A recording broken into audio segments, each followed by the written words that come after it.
I mean, we've heard about big businesses being hacked, right? And a lot of corporations, the White House, and other federal agencies, the State Department, and now the DNC is the latest target, successfully hacked, right? Who was it? How did they find out about it? What's it all about? Well, this came out yesterday. Russian hackers have had access to the Democratic National Committee's site for almost a year now. And a security firm called CrowdStrike was called on to research it. So they found out that two separate groups of Russian hackers had accessed the chat and a lot of the files of the DNC, and especially the opposition research that they collected on Donald Trump. So these Russian hackers were seemingly collecting information on supposed Republican candidate. For intelligence purposes, Trump was kind of an unknown quantity to the Russians. All right, well, so at the DNC, how did they find out, right, that they were being hacked? Well, did they notice something going on their system, or what? Well, the Director of National Intelligence, James Clapper, has been warning presidential candidates, hey, this is a risk, this could happen. So CrowdStrike researched it, and they said, yep, you've been breached. But did the DNC call CrowdStrike? I mean, did they see some activity on their computer that didn't add up, and they said, maybe we better check this out? Yeah. So they looked into it, and they found that there are two separate groups of Russians that have been going into their systems, and the opposition research on Trump is the biggest get that they found on the site. I got that, but I want to come back. So you said that they had access to the system for a year. For a year. I mean, nobody noticed it for a year? It can take a long time to notice these things if hackers are careful, and you can insert it into the runtime of the system where because if you take a lot of things off a network at once, that's easy to spot. But if you're careful and you do it little by little and you kind of just monitor things, that can be much, much harder to spot. So this is a very recent find that it's been. And they were able to trace it to two different Russian groups. Huh? Yes, two different groups of Russian hackers. Would these be just individuals, do we know? Or what the Russians are... The Russian government? Or they could be involved. They could be involved because what the Russians do is that they work... a lot of China does this too, is that they work with hacker groups kind of as sponsors. Well, even if they're not directly involved, they can have plausible deniability. They say, okay, we want you to find out this information, go get it for us. And so that doesn't mean that the FSB, their version of the CIA, may not be involved. They may just kind of have given a call to some hackers and say, we want to find this out, go find it for us. If you get arrested as a hacker in Russia, then it's presumed that the intelligence agencies come to you and say, listen, we know you don't want to go to prison, but we need your skills. So... yeah, we'll let you operate and do your thing as long as you do us a favor from time to time. And so this could be what happened here, because people have been digging up dirt on Hillary Clinton for years. The Russians kind of have some idea of what Hillary Clinton is about, but Trump is an unknown quantity, and so they and into any intelligence agency would want to know what the next possible president of the United States could be like. By the way, I think that it would have been, I would suggest, a better approach for our government to treat Edward Snowden that way. Oh, you've got all these skills, right?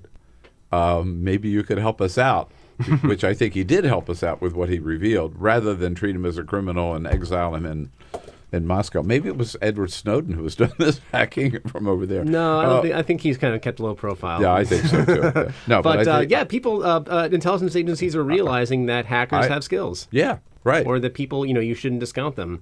Right. So now I want to come back to the DNC has been doing this, obviously, opposition research on Trump for some time then, I guess. So they've got that's sort of the gold mine of information on Trump at the DNC. Things that the Hillary Clinton campaign must have a lot of it too. Well, I'm sure that they've been coordinating because the DNC knew that whoever, I guess they eventually figured out Trump was going to be the nominee.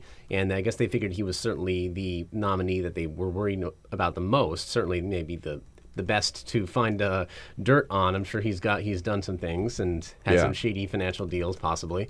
But so now the Russians would know about that. They know that they could be able to anticipate, okay, if he becomes the president, what can we get away with? What can we expect from him? What kind of shady dealings has he been involved in the past that if we do something, foreign inventorism, if we find out, if we decide to do something, how might he react? So that's what they want to know. They want to anticipate what the possible next president could be like.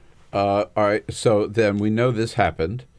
Have they been able to? Do we know? Have they been able to? Can you shut it down? Can you stop it? Can you build a firewall? And they've been in. Have they said that the Russians are no longer able to access this information, or what's the current? Well, it was recently discovered, so they found out about it, and they've been double checking the system. CrowdStrike is run by a former FBI official, Sean Henry. So he said that they've been in the system and they've been vetting it, and the hackers are good. The hackers are. But I mean, are they? Yeah. Have they shut them down? It's likely they've shut them down. Right. Yeah. So unless they're hidden somewhere else in the system, it's likely they're gone. And is there any? I mean, we had this thing with the Chinese who were into the military, as I recall, right? Oh, a lot of things. They've been into all sorts of things. They've stolen plans for our next generation fighter jet, the F-35. Likely, they built a jet that looks just like it. That's how we know. Oh wow, isn't that funny? Yeah, the J-31 is the next generation fighter jet that looks a lot like the F-35. So there's that, and then there was the OPM hack. A lot of government officials. So the Chinese and Russians are both very busy. Russians have been hacking energy firms. So when they do this, is there any? Is it against the law? I mean, is there any international law or international treaty against this? Or are there any? Well, ramifications for them, or no, not really. Because first of all, we can't prove it was their government. The Russian government denies any involvement, and technically, I've spoken with former CIA and NSA Director Michael Hayden about this. This is pretty common. The United States does stuff like this too. Intelligence agencies want to know what's going on, but it's commonly accepted that military hacking is okay because it's for national security, it's to defend your country, and everyone does that. But America shows some restraint by not hacking businesses and not hacking the private sector because we don't have a national security need to do that. And so Obama has made a deal with Chinese President Xi Jinping and said, okay, let's not do this. Let's agree to leave businesses alone, and we'll see if they follow that or not. But yeah, there's no ramifications for Russia on this. No. So we won't do that. We'll just tap the cell phones of foreign leaders. And steal their plans for their weapons. Perfectly okay. Everyone does that. It's the intelligence business. You know what? It's spy versus spy. It really is. It is really indeed. Is. Yeah. Oh man. You better believe that if Vladimir Putin had an opponent that could be the next president, you better believe the CIA would be interested. I don't know if they would hack anybody, but they would be interested. Sure. Yeah. Oh yeah. Absolutely.